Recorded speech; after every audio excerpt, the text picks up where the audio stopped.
নমস্কার বন্ধুরা, আশা করি সবাই ভালো আছেন। আমার আরেকটি মিনি ব্লগে সবাইকে স্বাগত জানাই। পুজোর ছুটিতে গেছিলাম দীঘাতে। যেহেতু বাড়ির কাছেই দীঘা, তাই কাছাকাছি ঘুরতে যাওয়ার আমাদের একমাত্র ডেস্টিনেশন দীঘা। আর প্রথমেই অমরাবতী পার্ক। রোপওয়ে চড়ার প্রথম এক্সপিরিয়েন্স আমার মেয়ের, খুব আনন্দ পেয়েছে। ওপর থেকে নিচের দিকে দেখতে বেশ ভালো লাগছিল। যেহেতু দুপুরের সময়, তাই পার্কে বেশি কেউ ছিলও না। অনেকে হয়তো বলবেন দুপুরবেলা সমুদ্রে স্নান না করে পার্কে ঘুরছে। আসলে বাড়ির কাছেই দীঘা, তাই আমাদের সমুদ্রে স্নানের প্রতি এতটা ইন্টারেস্ট আর নেই। এরপর দুপুরের খাওয়া দাওয়া সেরে চললাম জগন্নাথ মন্দির। মন্দিরটা কিন্তু খুবই সুন্দর। মন্দির দর্শন করার পর আমরা চলে গেলাম সমুদ্রের পাশে।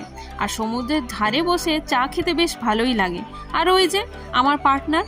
আজ আসি, দেখা হচ্ছে নেক্সট ব্লগে। সবাই ভালো থাকবেন।